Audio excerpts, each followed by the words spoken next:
And ladies and gentlemen, welcome back to the Intel Extreme Masters Sao Paulo for 2014 Season 8 tournament.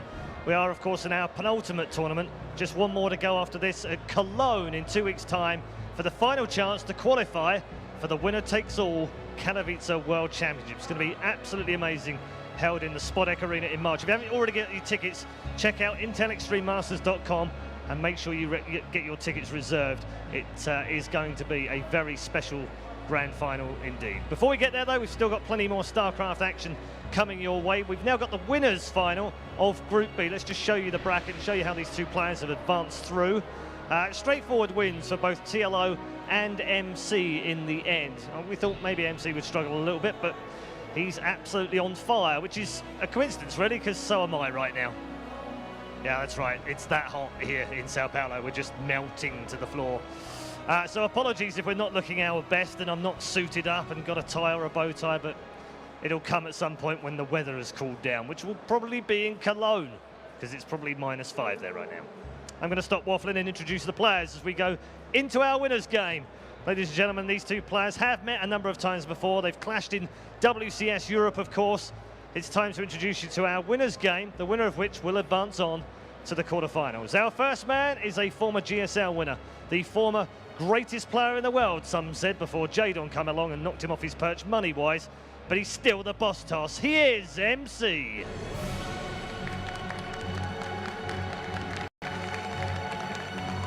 And he goes up against a well-known face in European WCS and, of course, European StarCraft, a man who made a name for himself back in a very, very old game called Supreme Commander and made his way all the way through to StarCraft.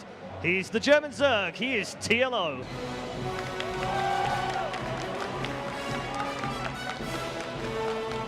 And it obviously has a bit of a Brazilian flavour to it as well, because he's got some home crowd support here. So good to hear the crowd cheering for both of the players.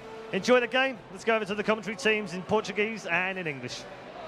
Thank you very much, Red Eye. Here we are, Rotterdam, together in our purple shirts. You got purple pants as well. I got the purple pants on as well. I'm a purple Power Ranger today. How have you been enjoying Sao Paulo so far? It's very nice, Sean. It's a little hot. Then again, so is California. So I'm almost used to it, even though this is even like +15 degrees to what I'm used to. But overall, Sean, it's been really fun. I think some of the games today have been a little one-sided, but I know it's only going to get better throughout the rest of the weekend. I want to say week, but it's only 3 days of StarCraft action. But I think our next series is going to be really good. Probably the best one that we've seen so far. Probably the closest one that we've seen so far. I completely have to agree with you, because so far, I think it's safe to say that all the games we've seen have been quite predictable. The expected winner has won. But this game could be different. It's not as easy to predict, even though I think a lot of people are expecting MC to take this one. It is, as you say, one of the closest games we've seen so far, or will see so far. Now, of course, you have to...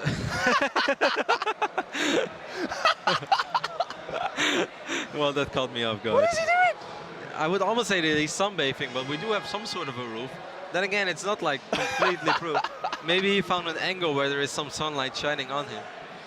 I have no idea. The only thing that pops to my mind is a bit of relaxation. It's not meditating. But, to be honest, I think it looks like a nap. Maybe Sean should wake him up and let him know he's playing. All right, well, that's the way he's going to approach playing the boss toss. Of course, MCA, two-time GSL champion, is the highest earning StarCraft player. He's an absolute monster. More so than, in the past couple of years. He's got fire inside him once again, Roddy. Yeah, he looks good. We spoke about this a little off the record as well in the last few days. There are always these moments throughout at least there has been these moments throughout the entire life of StarCraft where I feel, you know what, I really think that MC's time is sort of over right now. Like, he's been super successful, and he will probably have a little bit of success here and there, but this is it. Like, his style does not work. But he's able to adjust himself so quickly to new styles, and he just blows you out of the ballpark every single time with not just his success, but the way that he gets there. Just show that he's capable of switching things up so quickly. He's able to learn new stuff, and at the end of the day, MC is one of those players. He just gets it. He just knows how to play this game, and it doesn't really matter what's the meta game, what's popular, what he's supposed to do. MC is just good, man. I think one thing that's always stayed the same is his aggressive nature. MC will be in your face, and he's not afraid to be there. Rotterdam, of course, MC most recently leaving SK Gaming at the end of 2013, is now a part of the esports agency in Germany. And TLO has stayed with Team Liquid since 2010. Yeah, July 2010. He's been a long-time member of Team Liquid. He's had a rocky career in StarCraft, though lots of ups and downs as TLO had throughout it. Probably more than almost anyone in the European scene, I'd say, because his highs have been very low, but his downs have also been quite low. But right now, I'd say we're somewhere in between. It's really weird because like the early stages and basically anything up to mid-2013, TLO was doing really well. And people were like, well, TLO has finally found his groove with Zerg. He was posting consistent results, always like make to the playoffs at the DreamHack that he attended. Good runs here and there, did good in WCS Europe Season 1. But after that, it fell off a little bit again. And now I feel that he's back on the uprise. And no telling how high it can go. Both players have been putting in a lot of practice. We had the opportunity to speak to them before coming out on the main stage. TLO has been practicing a lot. Likewise as MC. MC said throughout the majority of last year, he was only playing a couple of games a day. And he wasn't lying. He was saying, you know, 1 or 2 games here, maybe a little bit more on a good day, but not a lot. In 2014 so far, MC said he's played 30 to 40 games every single day that he hasn't traveled. He said that his control and his execution has always been good, but in the previous years, he's fallen back on his mechanics a little bit. They haven't been as strong as they used to be, but he feels in great shape. And you know how MC's always confident, he always says he's going to win a tournament. He said to me, you know, I'm not bullshitting right now, Apollo, I'm serious. I'm getting top 2 at this tournament. And it wasn't just confidence. There's just something about him that he's entered this tournament and he is looking good. Of course, top 2 is extremely important because that will guarantee you that ticket to IEM Katowice. I won't say later this month, but it's in roughly 2 months from now. It's in March, Katowice. So even a little less than 2 months, I'd say. Yeah. It's going to be sick. Of course, TLO aiming for the same thing. The loser of this series will play the winner of Hello Kitty versus Shakti. That's going to be played after this. Either way, I'm just getting ready for a really cool and hopefully exciting PvZ and probably the closest series of the day. Yeah, this should be absolutely great. I mean, they've played so many times in their history in StarCraft 2. MC's edged out. He's got 4 wins in best of 3s to just a single best of 3 win for TLO, 4 games to 1. MC historically always beats TLO. Well, let's find out now how this is going to shape up. The first map is going to be Habitation Station. I don't think they've ever played a best of 3 on Habitation Station, though. I don't think so, Roddy. I don't think so. I'm pretty sure they haven't. MC there sporting his Global Esports Management t-shirt. And it is now time ready to jump into game number 1. This should be a good one, as you said, should be the best of the day so far. Let's find out, because up here in the top right, of course, is MC, playing under the tag Minchel, his real name, first name. And he will be going head-to-head with, of course, Liquid TLO, Dario Wunsch, as the Germans call him. MC was very keen on picking red because he said the red force fields are sick. Unfortunately for MC, we don't have that option toggled on. He doesn't know. He can pretend they're red, though. And then TLO said, that's fine, I want blue anyways, because blue spine crawlers are amazing. I'm not sure if that was some sort of mind game, like why the spine crawler, but... TLO's like the Jedi here. And of course, MC is the evil Sith Lord. And these guys will be going head-to-head. Do you have any personal favorites then, before we really jump into this? Your favorite in MC? MC is just good at winning, so it is kind of easy to go with MC. But I do think that TLO is capable of taking a map. I think MC is going to win the series 2-1. But I wouldn't be surprised if TLO is able to find some sort of a window opportunity where he will be able to surprise MC.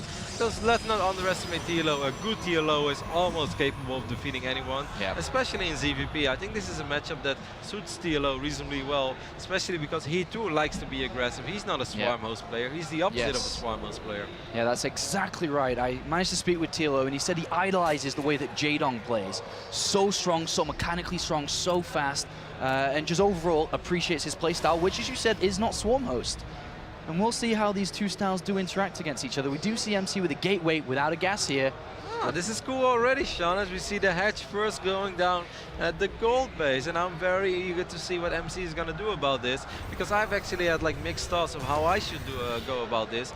And we spoke with TLO about this map as well. And he said, like, I don't think it's particularly good for Zerg, because gold bases can be even better for Protoss than they are for Zerg. But Protosses are not that smart. So MC's going to see this hatchery, and it's obviously later. He knows he's playing against a 3 hatchery build now, including most likely the gold base. I think just now he knows, because it could have been a pool before a hatch. What do you think is MC going through right now with his thought process. He's probably going to guess that it's been the gold base been taken. He hadn't have taken anything early that he could have been aggressive with, having gotten that faster Nexus. What's the first thing that pops into your mind, really, you think, here? Maybe some Twin Gateway aggression, because this base is, of course, quite far away from the main. He is still going to expand, of course, because you don't want to do. He's also dropping a fort, so what I just said, Sean, is already wrong.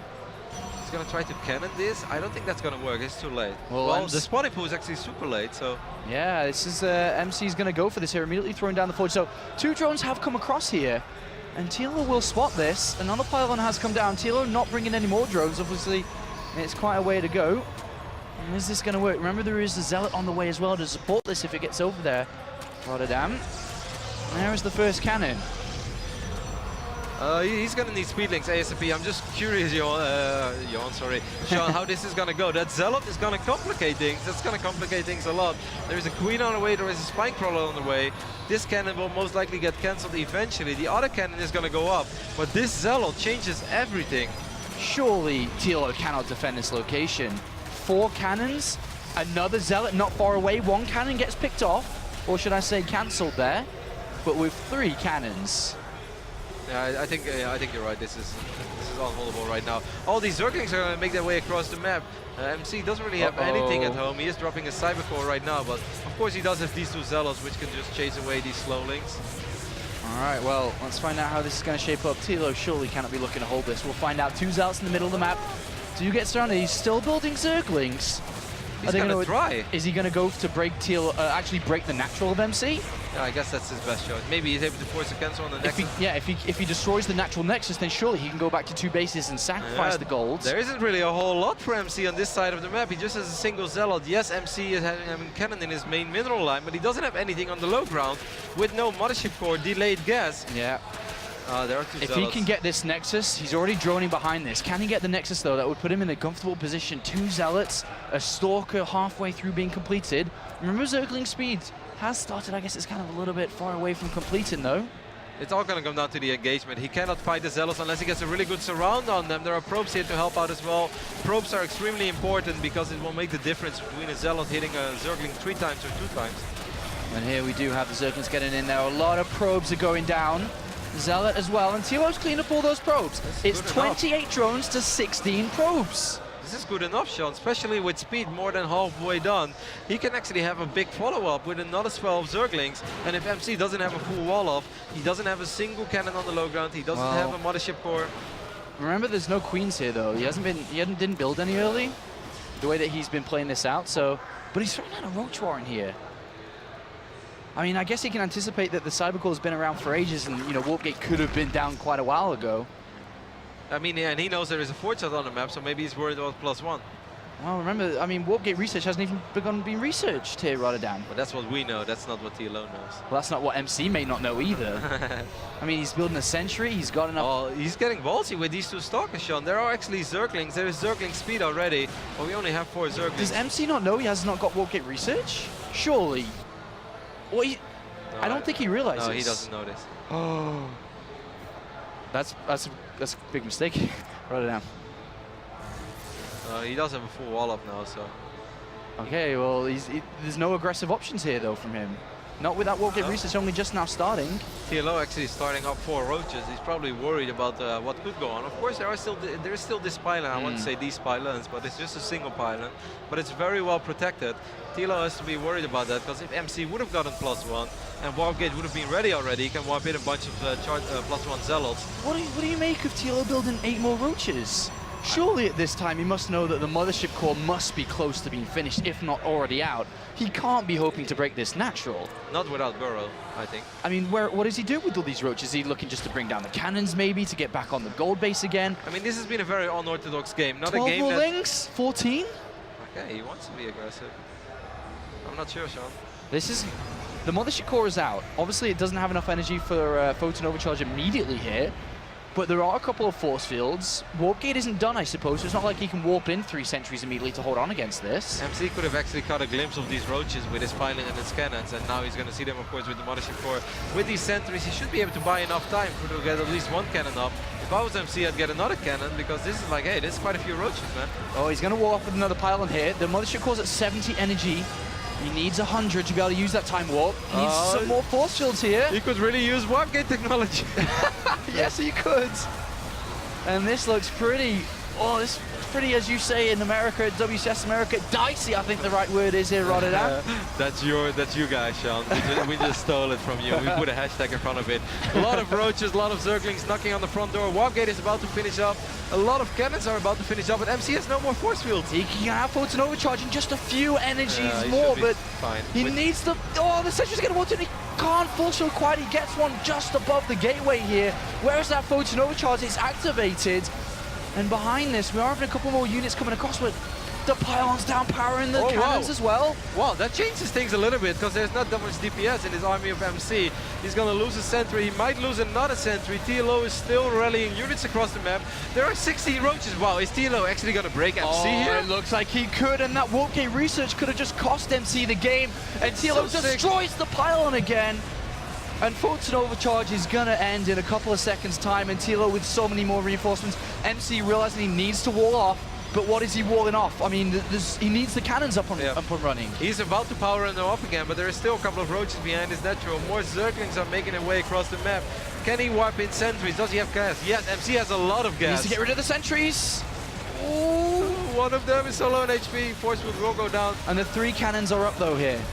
Yeah, but they're so far away from the south side of this base that if MC cannot protect his mineral line, this is still going to be extremely annoying. And TLO has got a 3rd hatchery down behind this. He's building 4 additional drones. He has MC where he wants him. And look at MC, he's dropping 2 Stargates during all this, Sean. Well, only MC would do that. Only MC would do that, as he's taking a lot of damage on his natural nexus. He does not want to lose it.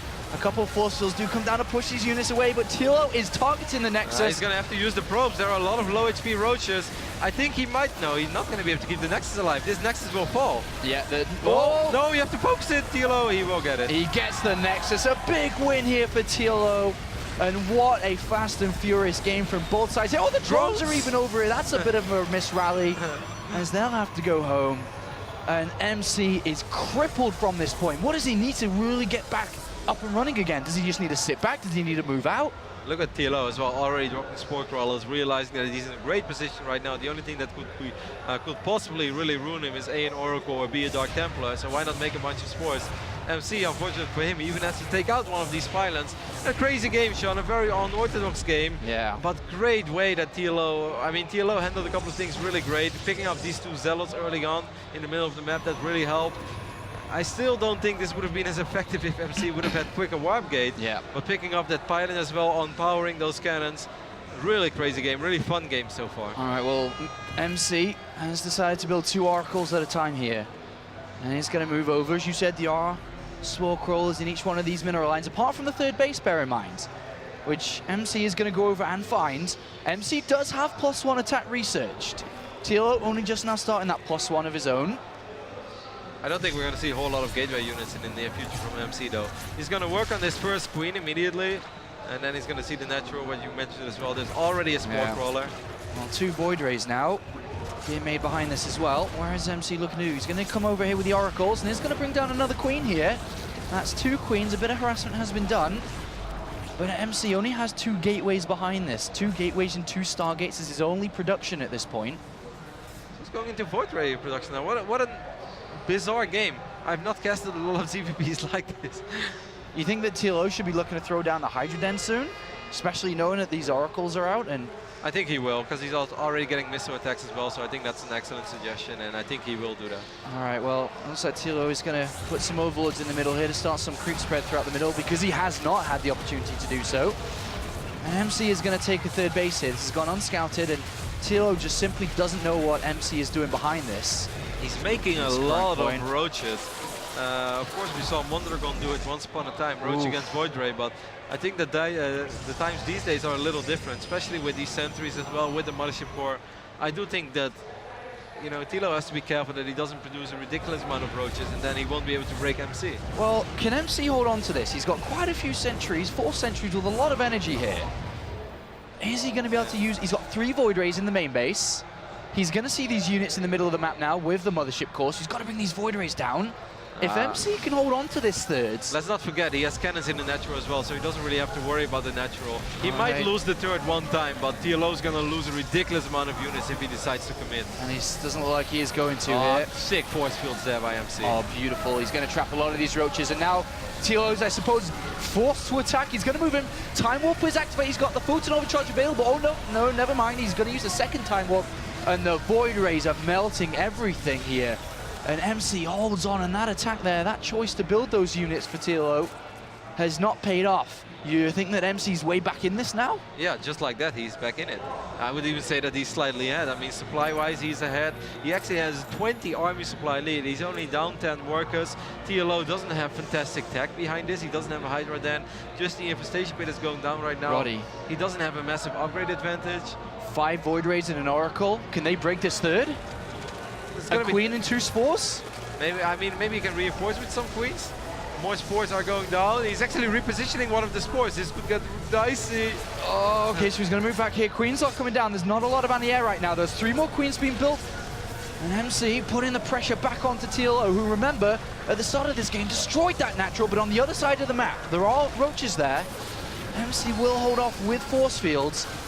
And it looks like, is MC going to be able to keep the hold up? He doesn't have that much DPS here, but maybe he can re-rally some Void Rays. That's exactly what he did. The 2 new Void Rays just spawned. They will take care of this Roach army, and meanwhile, at the same time, on the other side of the map, Void Rays are wrecking everything. GG. MC is able to pull that game around and put it in his favor. TLO immediately glasses off, rubber the eyes, and headset off too. Whew. That was an intense game from both sides, but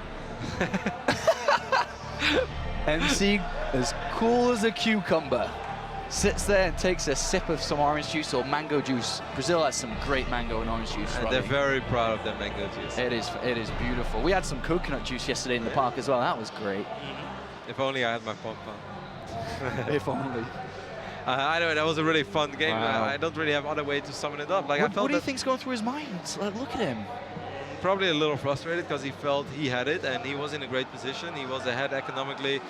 I just, you know, the choice to make all those roaches against all these Void Rays was obviously not the right one. Do you think it's a lack of scouting potentially, that he didn't know it was double Stargate, that he didn't know MC had the capability to build double Void Rays? Yep. Because if he didn't, then maybe those Roach and Links could have worked. It is perfectly possible that TLO indeed thought that he chrono boosted out 2 oracles of 1 Stargate, because that's something that a lot of Protoss players do. Sending out the single oracle, that can often not be that effective, because, you know, the Queen will put up a good fight. By the time that one Queen dies, a new Queen arrives. Yeah. So often what Protoss players do is they save up 2 oracles of 1 Stargate, and then they send them across the map. So I do think you make an excellent point there, Sean. I think he thought it was playing against a single Stargate.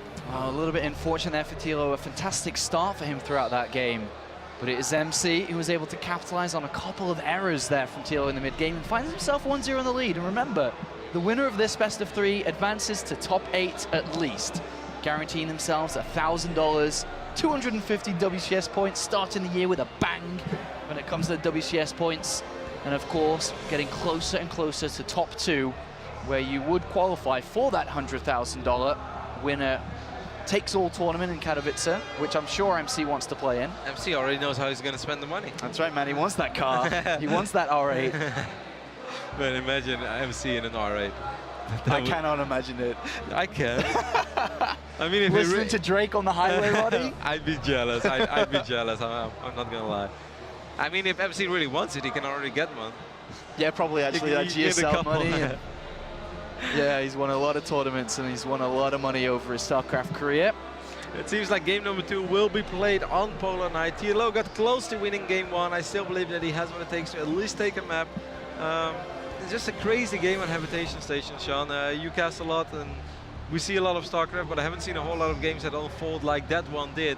Just a lot of cool decisions made by both players. Some were the right ones, some were the wrong ones. Either way, it was good fun and I enjoyed it. Have you been bitten by any mosquitoes yet? For a second I thought you said pissing. I was like, what?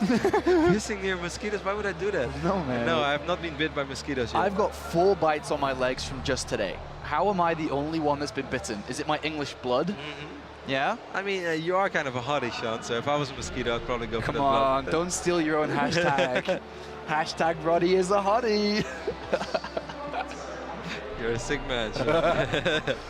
Polar Night is the second map here. We are ready, and we are in it immediately. MC does lead, but up here at the top of Polar Night, must win the next 2 in a row. Playing for Team Liquid, of course, is the lovely one. I've never heard that. That's cute. It's my private nickname for him. And then down here is none other than Jan Minchel, also known as MC. The boss toss, the president himself. The man who's just really, really, really good at winning. And he showed that in game number 1. Oh boy, did he show that. Hey, how did you feel? Like we almost had no opportunity to talk about it, but how did you feel about the reaction of MC to, despite opening up with that gateway first, follow it up with the Forge and go for a Zealot and Cannons? Do you think that's something that you can do often? I mean, it seems like very hard for a Zerg to stop because all the drones are so far away. That's, I mean... But what if TLO would have pulled 6 drones immediately instead of 2? But what happens if a fake pylon comes down and he pulls 6 drones, you know? And then you just put him at the gas, I mean at the gold, as soon as it finishes up. Yeah. I really wonder, I would love to see that unfold once more. I mean, there's a couple of people that believe out there that as soon as you spot it early on, you immediately throw down a Forge and you're able to, you know, do a lot of damage to that third. But there's other people that say, well, it's going to be too late. And it has been, you know, 50-50, but I think MC showed us that that looked more than stable. You know, that was down fast. That was down and supported well by the Zealots. It looked like MC was more than confident and knew exactly how to pull that off. This time TLO is not going to be as crazy as we can see the pool first going down, and of course he will follow it up with a hatchery. Polar Night, an interesting map in ZVP. I know there are a lot of Protoss players who are just not a big fan of this map in general, but there are a lot of styles of Protoss which actually fare reasonably well in this map. What do you think of MC's build here, opting to go Gateway without gases into a faster Nexus here? Traditionally, when we see Gateway play and Gateway openings, it's usually complemented by a gas and assimilator thrown down. What do you think of MC doing this? Makes me think that he just doesn't want TLO to be that greedy. Like this is somewhere in between. He's like, if you're going to go really greedy, if you're not going to drop extractors, I might drop 2 gateways behind this. I'm going to put on some 3 gateway pressure, which can be hard to stop on Polar Night if, you know, if your gas is late for a Zerg player. It's interesting. I don't have a whole lot of experience playing this style myself, so I'm not going to pretend like I know exactly how this is going to unfold, but I think that's what's going through MC's mind. All right, well, TLO's Overlord does fly across and above that Nexus, does spot the Chrono Boost in the gateway for that Zealot, also spot the double gases coming down and can know that the Nexus is also been planted. One of the main reasons why a lot of Protoss players are not a big fan of this map is just that it's impossible to hide something from the Zerg. Like, where are you going to hide anything? There's not that much area in your main base, and it's just Overlord heaven all around. It's just sweet spot after sweet spot for Overlords to idle on. And, you know, as a Protoss, you're going to have to play pretty damn straight up in this game, on this map. All right, well, the forward hatchery here for TLO for his third base. If he wants to play this game aggressive in the mid stages, this is obviously a forward push point for all his units to come from. It's not that far away from a potential MC third on the left-hand side here. But of course, that is looking into the future quite a bit here, and we'll see how the game does develop on. 2 Zealots, and a Stalker. And the Mothership Core is going to put a bit of pressure onto that third base here, Rossi. But how is he going to follow this up? Will he throw down a heavy tech building behind this? Like, is it going to be Stargate, or will it be what I originally thought, and that is just 2 additional gateways? But the thing is, like, even though TLO has put his Overlords in funky places, I'm not sure if I like this Overlord in the back of the base. Isn't it a lot easier to have the Overlord over here? Now he has to send in Zerglings all the time. But as soon as there's a Stalker out, he won't see the front anymore. And what is MC's? Chrono Boost and another Stalker, so that's 2 Zealots, 2 Stalkers, and the Mothership Core here. Behind it, Stargate. Okay. And TLO has only got Zergling speed and has only built drones until this point where he has 6 Zerglings on the way. And he should obviously be wanting to do more. He knows his double Zealots, he knows the Stalkers around. And he's gonna have to, he's built 2 more drones over the top of those 6 Zerglings. Does not want to underestimate this. No, these 2 Zealots, they do a ridiculous amount of damage on this hatchery in the near, in a pretty short time. So TLO is gonna have to produce a lot of links. They actually die one by one. This hatch might fall, as bizarre as that sounds. There are 16 links on the way right now, but there's still no speed. This queen that's about to pop will be in trouble as well, unless this other queen can somehow save it. This could already be a game-changing moment here. Well, we're about to find out. Stalker's targeted down that queen. Speed is about 25 seconds away. It's quite away. Mothership Core taking a bit of damage here. The Zerglings are coming in. With excellent micro and these 3 queens, I think TLO will be able to keep this hatch alive. And that's very well done. That wasn't easy. Mad props to TLO. And he does have Zergling speed now and can chase these units away, of course, the recall is possible. A wall only just now made. There is a hole, he's going to have to force field. And there it is. Force field some time. And now he can plant his units there. He does have an Oracle about to pop out as well, so if TLO does try to pressure the front door, can always use that defensively. TLO's been a little distracted because he had to worry about all this aggression, but I think he kind of realized as well, like, those gateways were very late. Something else is going up. I don't know what it is, but I'm going to throw down spores because, you know, whether it's DTs or Oracles, I'm going to have to worry about something. Yeah, that's completely right there. And he is looking frantically around the map for any pylons, any units. And I think he caught a glimpse of the Oracle, by the way. I definitely did, as he's bringing one queen back. And that Oracle is going to target down this queen. It's going to take a lot of damage there, especially with queens all around. Whoa, and he loses it, Rotti. Not good.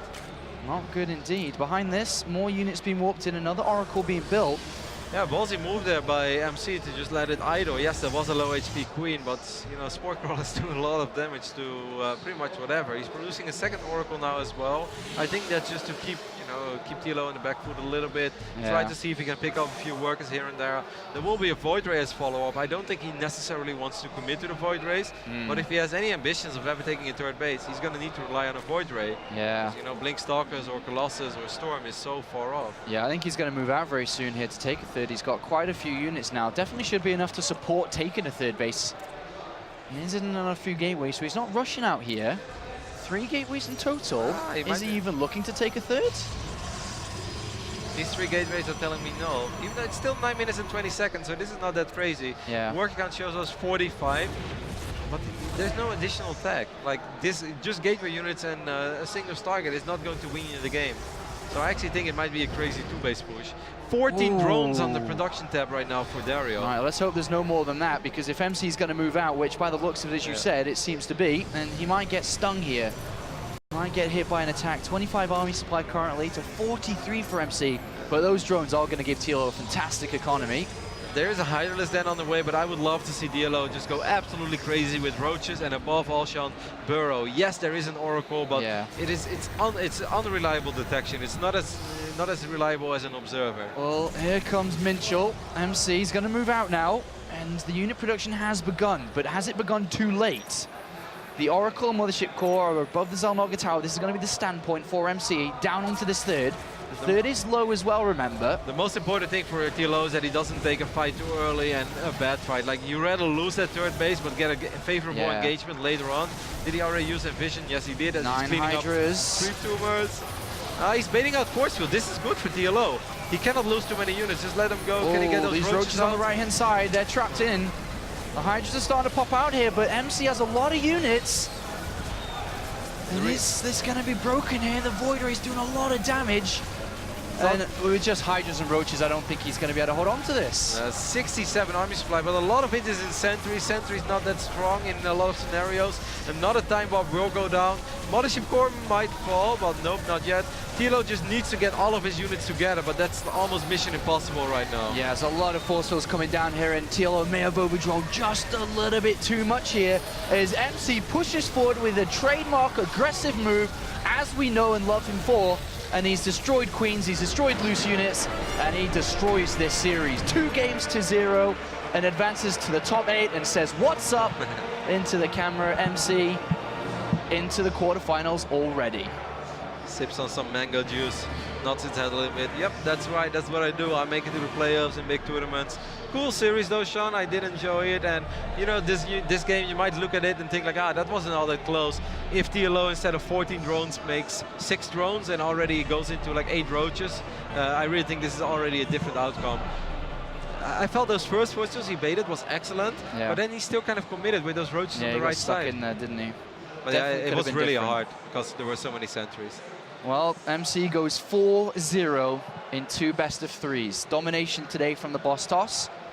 And now TLO goes down to the final match in Group B, and we'll have to face off against the winner of our next Hello Kitty versus Shakti. Yeah, that could be a really fun PvZ series because Shakti put up a really good fight against TLO in the second map. Yes, he did, and Hello Kitty played pretty well against MC, but was outclassed a little bit there. And, well, that does it for this series. MC moves on and joins, of course, Bomber and Jack G. Already 3 Koreans in the top 8 here in the Intel Stream Masters Sao Paulo. Who's going to join MC in second place in this group. We'll find out shortly with the next couple of games. We'll be right back.